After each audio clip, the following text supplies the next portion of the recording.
Good morning. So ನಿನ್ನೆ ಡೇನ end ಮಾಡಿ ಇವತ್ತು ಮಾರ್ನಿಂಗ್ ಫ್ರೆಶ್ ಆಗಿ ಸ್ಟಾರ್ಟ್ ಮಾಡಿ ಮಾರ್ನಿಂಗ್ ಎದ್ದಿದ ತಕ್ಷಣ ಒಂದು ಚಿಕ್ಕ ವಾಕ್ ಹೋಗಿ ಬರ್ತಾ ಬ್ರೇಕ್ಫಾಸ್ಟ್ ಮುಗಿಸ್ಕೊಂಡು ಬಂದ್ವಿ. ಬ್ರೇಕ್ಫಾಸ್ಟ್ ಸ್ವಲ್ಪ ಆ್ಯಾವ್ರೇಜ್ ಆಗಿತ್ತು, ಪರವಾಗಿಲ್ಲ. ಬಂದಿದ್ದ ತಕ್ಷಣ ರೆಡಿ ಆಗಿಬಿಟ್ಟು ಇವತ್ತು ನಮ್ಮ ಜರ್ನಿ ಸ್ಟಾರ್ಟ್ ಮಾಡ್ತಿದ್ವಿ. ಅದಕ್ಕಿಂತ ಮುಂಚೆ ಒಂದು ಸಣ್ಣ ರೂಮ್ ಟೂರ್ ಮಾಡ್ತಿದ್ದೀನಿ, ಹಾಗೆ ನೋಡ್ಕೊಳ್ಳಿ.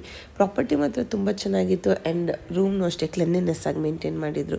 ಸೊ ಮುಗಿಸ್ಕೊಂಡು ನಾವು ಹೊರಟಿದ್ದೀವಿ ಇವತ್ತು ಅನ್ನಪೂರ್ಣೇಶ್ವರಿ ದೇವಸ್ಥಾನಕ್ಕೆ. ಹೌದು, ಇವತ್ತು ನಾವು ಹೋಗ್ತಿದ್ದೀವಿ ಹೊರನಾಡು ಅಲ್ಲಿರೋ ಅನ್ನಪೂರ್ಣೇಶ್ವರಿ ದೇವಸ್ಥಾನಕ್ಕೆ. ಹೆಂಗಿದ್ರು ಬಂದಿದ್ವಿ, ದೇವ್ರ ದರ್ಶನ ಮಾಡ್ಕೊಂಡು ಹೋಗೋಣ ಅಂತ ಹೋಗ್ತಿದ್ದೀವಿ. ಹೋಗೋ ಅಷ್ಟರಲ್ಲಿ ಸಂಜೆ 3 o'clock ಆಗಿದ್ದರಿಂದ ಅವ್ರು ನಮ್ಮನ್ನ ಫಸ್ಟ್ ಊಟಕ್ಕೆ ಹೋಗ್ಬಿಡಿ ಆಮೇಲೆ ದರ್ಶನ ಮಾಡಿ ಅಂತಂದರು.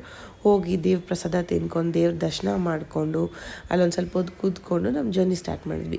ವಾಪಸ್ ಬರ್ತಾ ಇದು ಆ ಮೇನ್ ರೋಡ್ ಕ್ಲೋಸ್ ಆಗಿದ್ದರಿಂದ ಇದು ಸಬ್ ರೋಡ್ ಆಗಿದ್ದರಿಂದ ಯಾವುದೋ ಒಂದು ಫಾಲ್ಸ್ ಆ್ಯಂಡ್ ಜ್ಯೂಸ್ ಸೆಂಟರ್ ಅಂತ ಎಲ್ಲ ಕಡೆ ಬೋರ್ಡ್ಸ್ ಹಾಕಿದ್ರು.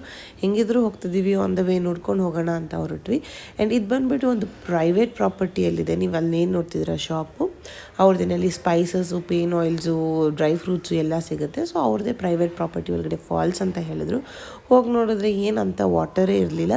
ಜಾಸ್ತಿ ನೀರಿದ್ದಾಗ ಅವರು ₹10 ಪರ್ ಹೆಡ್ ಟಿಕೆಟ್ನ ಚಾರ್ಜ್ ಮಾಡ್ತಿದ್ರು. ಇವತ್ತು ನೀರು ಇಲ್ದಿದ್ದ ಕಾರಣ ಜಾಸ್ತಿ ಮಾಡಲಿಲ್ಲ. ಸೊ ಹಾಗೆ ವಾಪಸ್ ಬರ್ತಾ ಅಲ್ಲೇ ಒಂದು ಟೀ ಎಸ್ಟೇಟ್ ಇತ್ತು. ಟೀ ಎಸ್ಟೇಟಲ್ಲಿ ಆರಾಮಾಗಿ ಟೀ ಕುಡ್ಕೊಂಡು ಒಂದಷ್ಟು ಫೋಟೋಸ್ ವೀಡಿಯೋಸ್ ತೊಗೊಂಡು ಅಲ್ಲೂ ₹10 ಎಂಟ್ರಿ ಟಿಕೆಟ್ ಇತ್ತು. ನಮ್ಮ ಜರ್ನಿನ ವಾಪಸ್ ಬೆಂಗಳೂರು ಕಡೆ ಬಂದ್ವಿ. ಬರ್ತಾ ಒಂದವೇ ಡಿನ್ನರ್ಗೆ ಅಂದ್ಬಿಟ್ಟು ನಾವು ನಿಲ್ಲಿಸಿದ್ದು ಎಂಪೈರಲ್ಲಿ ಚೆನ್ನಾಗಿ ಫುಡ್ ತಿನ್ಕೊಂಡು we came back home. And that's all for today's video. Bye.